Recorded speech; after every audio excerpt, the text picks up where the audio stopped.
So there's both so much to say about the new Apple TV and then really not that much at all. On the one hand, you could talk about what Apple wants you to talk about, the new Siri remote and tvOS and apps and how universal search and voice control bring everything together and create the future of television. That's their tagline, the future of television is here. But that's what everyone's trying to do. That's Roku, that's Google, that's Microsoft, that's Amazon. See, everyone trying to reinvent television has the same problems. It's hard and expensive to get deals with the cable networks and movie studios that own all the rights. Shows and movies are trapped in hundreds of different apps, and navigating an interface that's 10 feet away from you with a D-pad remote is pretty hard. And it turns out that everyone has basically the same solutions to these problems. You get all the video apps on your platforms, you build universal search that can see into all of them, and you control it all with your voice. That's what Roku does, it's what Google does, it's what Amazon does. It turns out that's basically Apple's plan too. But because it's Apple, they've done some things a little bit differently and some things a little bit better. The real question is whether or not all those little things add up to an actual revolution.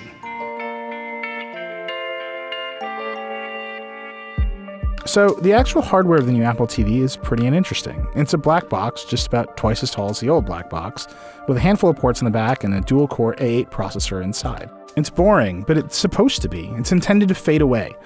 It's missing 4K support, which is funny because the new moving picture video loops are exactly the sort of demos that you use on 4K TVs, but honestly, that might not matter until there's more 4K content out there anyway. The real action is tvOS and the new Siri remote, which has a glass touchpad at the top, dual microphones for voice search, and a handful of dedicated buttons. There's also an accelerometer and gyroscope for gaming. It's all of the basics of the iOS interface in a remote, and it's what makes the Apple TV feel so much like a little iPhone under your TV. It even charges over a lightning cable, same as the iPhone. The remote connects to the Apple TV over Bluetooth and has infrared to control your TV's volume. The one thing it doesn't have is a power button, which means that if you have an older TV or a receiver that doesn't support taking commands over HDMI, you'll be stuck with the second remote just to turn things on and off. If you do have a newer TV with HDMI control support, everything will turn on and wake up when you click a button on the remote, and you can turn it off by long pressing the home button and putting it all to sleep. It works, but it'd be nice if there was a dedicated power button. Accidentally pressing a button on the remote can just turn everything on. Once you're using the Apple TV, it really is all about apps. And if Apple is right that the future of TV is apps, then it needs to spend a lot more time thinking about how to set up and get into all of those apps. The new Apple TV can't restore your logins and most used apps from a previous box, so you'll have to go into the App Store to get everything and log into tons of apps all over again. It's ridiculous that Apple can't just store a single cable company login to authenticate TV apps like HBO Go and Watch ESPN. Everyone has the same problem there, but if you really want to create the future of TV, that's the one you have to solve. Once you do get all of your apps downloaded and set up, things look pretty much just like the Apple TV interface we've had for a few years, except that it's whitish gray instead of black. But you're not really supposed to spend a lot of time banging around the on-screen interface. You're supposed to talk to it by holding down the Siri button and asking for things. Do the Eagles suck?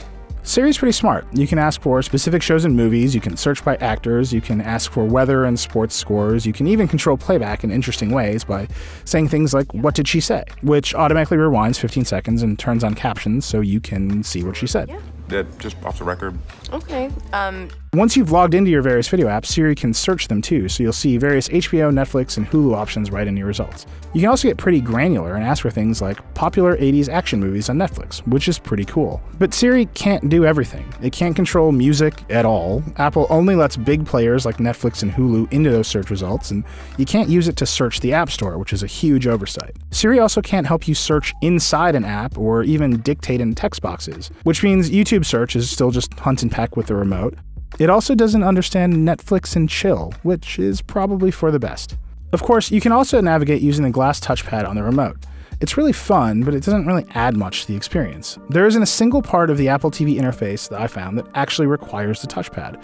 Not only does the old D-pad remote work just fine, but you can even tap the sides of the touchpad to use it like arrow buttons if you want.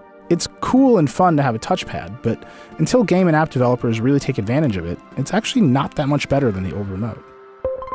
And taking advantage of the new remote is really the point. The entire future of the Apple TV rests on opening the App Store to new tvOS apps and games. But this first wave of tvOS apps is pretty weak. Most of them are just blown up iPhone apps so far. An app like Periscope feels like I'm just projecting my phone rather than actually running an app on my TV. It's hard to see why things like Zillow or Gilt are better when they're 10 feet away from you. Actually, and here's a secret, I think the most interesting app on the Apple TV is QVC.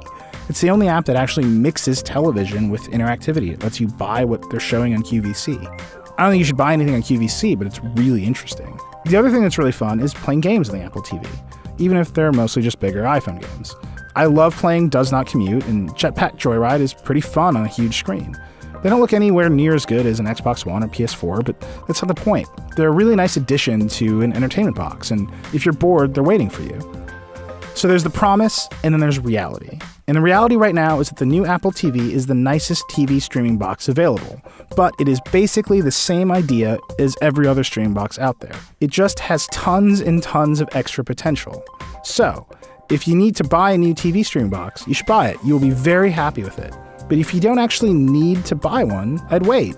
I'd wait for a future Apple TV with 4K support, better apps, and hopefully a bigger push from Apple towards the real future of TV.